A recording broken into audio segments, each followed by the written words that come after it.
وسیلے سے مراد اعمال صالحہ ہیں۔ اچھے اعمال کے وسیلے سے اللہ کی قربت پالو۔ ظاہر ہے نیک عمل کرو گے تو اللہ کی قربت حاصل ہو۔ فرمایا کہ بندے پر جو میں نے فرض کیا ہے ان فرائض کی ادائیگی کے بعد جب وہ نوافل ادا کرتا ہے، جو میں نے اس کو لازم اس پر کیا ہے وہ تو پورا کرتا ہی کرتا ہے، لیکن اس کے علاوہ بھی وہ نوافل ادا کرتا ہے تو وہ بندہ پھر میرا مقرب ہو جاتا ہے۔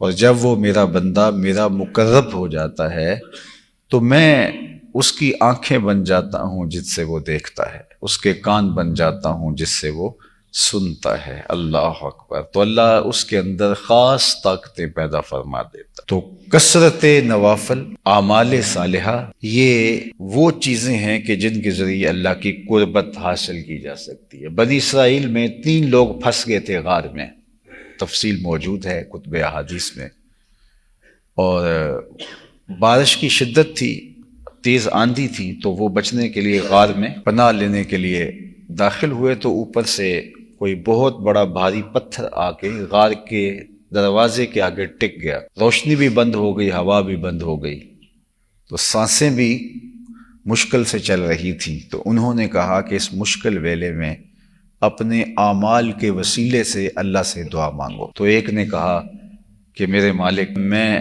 اپنے ماں باپ کے لیے جب باہر سے بکریاں لے کے جاتا تھا تو سب سے پہلے دودھ دھو کے ان کو پیش کرتا تھا، پھر اپنے بچوں کو دیتا تھا۔ اور ایک دن میں آیا اور دودھ دھو کے ان کے سرہانے کھڑا ہوا اور وہ سو چکے تھے، اور میرے بچے اور میری بیوی وہ بھوک سے تڑپ رہے تھے، لیکن میں اپنے اس طریق کو چھوڑنا نہیں چاہتا تھا، اور وہ سو گئے، اور میں سحری تک اپنے باپ اور اپنی ماں کے سرہانے کھڑا رہا۔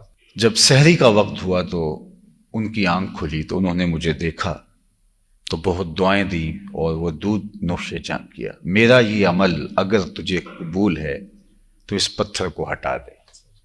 تو پتھر تھوڑا سا ہٹ گیا اور ہوا آنے لگی اور سانس چلنے لگی۔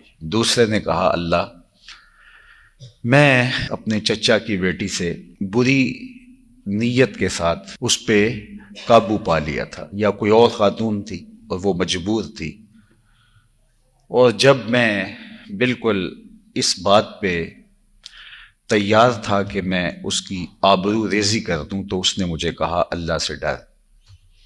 تو محض تیرے سے ڈر کے میں نے اس کو چھوڑ دیا اور اس کی ضرورت بھی پوری کر دی، اور اگر یہ تیری رضا کے لیے عمل ہے اور تجھے قبول ہے تو اس پتھر کو ہٹا دے۔ تو پتھر اور سرک گیا، لیکن ابھی نکلنے کا راستہ نہیں تھا۔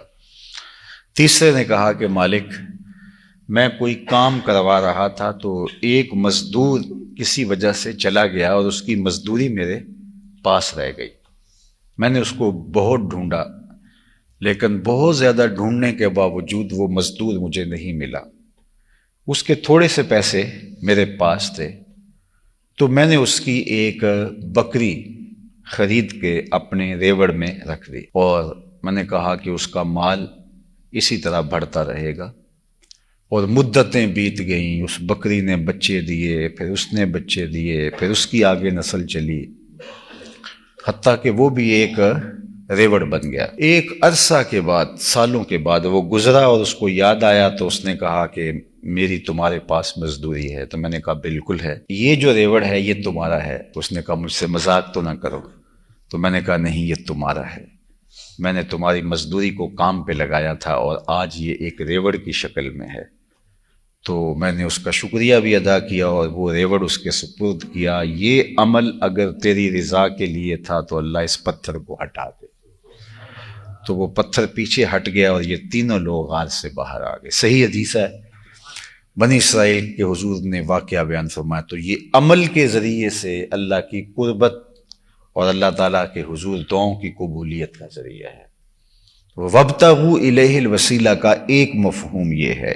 وَابْتَغُوا إِلَيْهِ الْوَسِيلَہ کے اور بھی مفاہیم بیان کیے گئے ہیں، اور بعض نے کہا کہ اس سے مراد زوات کا وسیلہ ہے۔ اللہ کے پاکیزہ بندوں کی قربت اور صحبت کے ذریعے سے اللہ جل شانہ تک رسائی حاصل کرنا، یہ ہے اس سے مراد۔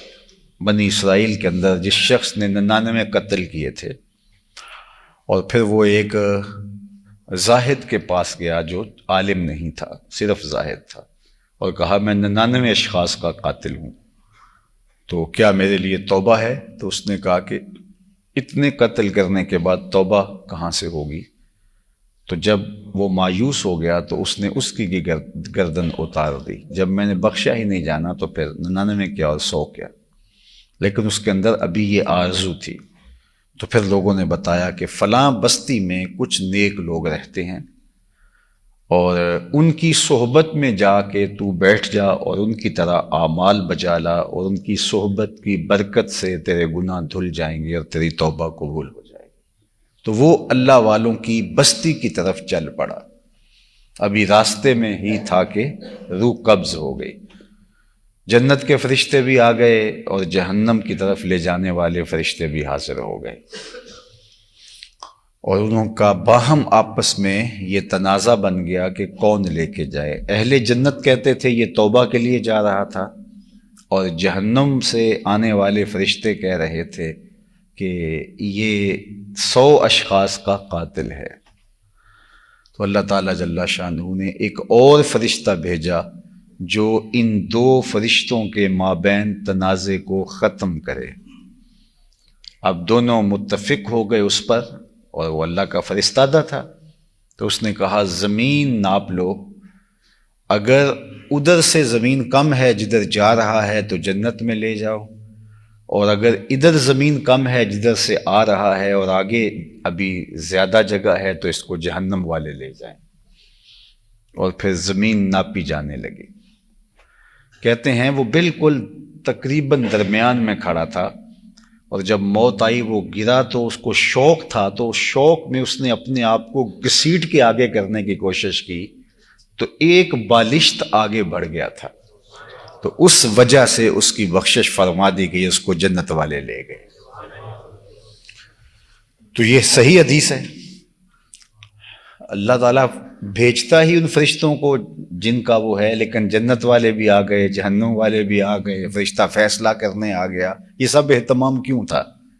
پھر یہ ناپو، یہ ناپو، یہ فیصلہ ہوگا، یہ دنیا کو بتلانا مقصود تھا کہ جہاں اللہ کے بندے بستے ہوں اس بستی کی طرف رخ کرنے سے بھی برکتیں نصیب ہوتی ہیں۔ تو وابتغوا الیہ الوسیلہ سے مراد صالحین کی صحبت کے ذریعے سے، ان کے پاس بیٹھ کر کے ذکر اذکار کے ذریعے سے، اللہ کی یاد کے ذریعے سے، ان کی صحبت کا نور پا کے اللہ کی قربت حاصل کرنا ہے۔